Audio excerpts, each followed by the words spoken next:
America को अपना नया राष्ट्रपति मिल गया है, लेकिन इसकी चर्चा अमेरिका में कम और भारत में ज्यादा हो रही है। डोनाल्ड ट्रंप राष्ट्रपति तो बन गए हैं, लेकिन उनका मोदी को ना बुलाना, ये बात अभी तक लोग भूल नहीं रहे हैं। लगातार नरेंद्र मोदी को लेकर सोशल मीडिया पर लोग और विपक्ष तो तंज कस ही रहे हैं, लेकिन नरेंद्र मोदी के खुद के नेता भी इसमें पीछे नहीं है। वो बार बार नरेंद्र मोदी को ट्रंप का न्योता ना मिलने का दुख याद दिलाते रहते हैं। और सिर्फ नरेंद्र मोदी को ही नहीं, बल्कि मोदी की जगह विदेश मंत्री जयशंकर जो अमेरिका पहुंचे हैं, ट्रंप के सामने पहली सीट पर बैठे हैं, इसको लेकर भी बीजेपी के नेता लगातार ट्वीट कर रहे हैं। बोल रहे हैं कि जयशंकर क्यों मूर्खतापूर्ण दावे कर रहे हैं, जबकि वो तो बाकी राजदूतों के साथ बैठे थे।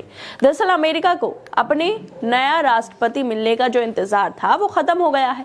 डोनाल्ड ट्रंप ने अमेरिका के राष्ट्रपति के लिए शपथ ले ली है। ट्रंप की इसी शपथ के बाद फिर एक बार नरेंद्र मोदी पर और विदेश मंत्री जयशंकर पर सवाल उठने लगे हैं। और ये सवाल कोई और नहीं बल्कि खुद बीजेपी के नेता और नरेंद्र मोदी के आलोचक सुब्रमण्यम स्वामी उठा रहे हैं।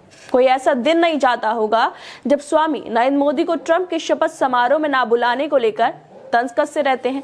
वो हर रोज नए तरीके से नरेंद्र मोदी और जयशंकर पर ट्वीट करते रहते हैं, उन्हें घेरते रहते हैं। और अब फिर एक बार उन्होंने मोदी और जयशंकर को लेकर ट्वीट किया है। स्वामी ने जयशंकर को वेटर कहते हुए लिखा है, वेटर अब ये मूर्खतापूर्ण दावे क्यों कर रहे हैं कि उन्हें ट्रंप के जो शपथ समारोह था उसमें फर्स्ट रो में जगह मिली है, जबकि वो बाकी सभी विदेश मंत्रियों और राजदूतों के साथ बैठे थे। इनफैक्ट ये बहुत बैड टेस्ट है, क्योंकि प्रधानमंत्री मोदी को आमंत्रित भी नहीं किया गया था, लेकिन वेटर बाकी एफएम के साथ बैठे थे। मीडिया में लगातार ये दावे किए जा रहे हैं कि जयशंकर पहली लाइन में बैठे। मीडिया में कहा जा रहा है कि डोनाल्ड ट्रंप के शपथ ग्रहण समारोह में नजर आई भारत की झलक। पहली पंक्ति में दिखे जयशंकर। दुनिया भर में भारत का कद किस तरह बढ़ रहा है और अमेरिका के लिए भारत के क्या मायने हैं, ये एक बार फिर से दुनिया को पता चल गया है। इस तरह के दावे लगातार मीडिया पे किए जा रहे हैं, लेकिन स्वामी कुछ और ही कह रहे हैं। उनका मानना है कि जयशंकर झूठे दावे कर रहे हैं कि उन्हें पहली रो में बिठाया गया, जबकि वो बाकी विदेश मंत्रियों और राजदूतों के साथ बैठे थे। खुद विदेश मंत्री जयशंकर ने भी अमेरिका जाकर ट्रंप के शपथ समारोह में शामिल होने के बाद कई तस्वीरों को साझा किया है, जिसमें देखा भी जा सकता है कि जयशंकर ट्रंप के सामने बैठे हैं, पहली लाइन में बैठे हैं, ट्रंप के लिए तालियां बजा रहे हैं और इन तस्वीरों के साथ ही लिख भी रहे हैं कि डोनाल्ड ट्रंप के उद्घाटन समारोह में भारत का प्रतिनिधित्व करना एक बड़ा सम्मान है।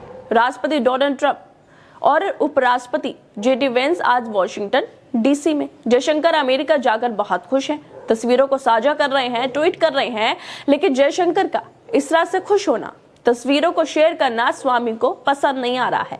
वो उन्हीं तस्वीरों को लेकर कह रहे हैं कि जयशंकर जो दावे कर रहे हैं वो मूर्खतापूर्ण है। वो पहली लाइन में नहीं बल्कि बाकी राजदूतों के साथ बैठे थे।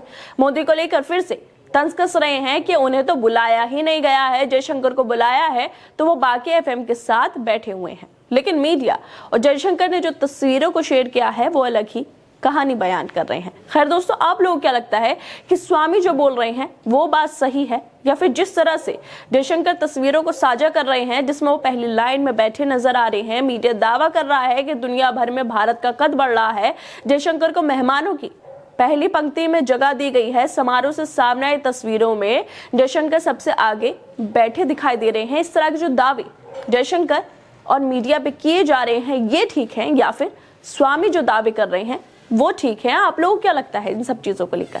हमें अपनी राय जरूर दें और बाकी तमाम खबरों को देखने के लिए जुड़े रहिए हमारे साथ।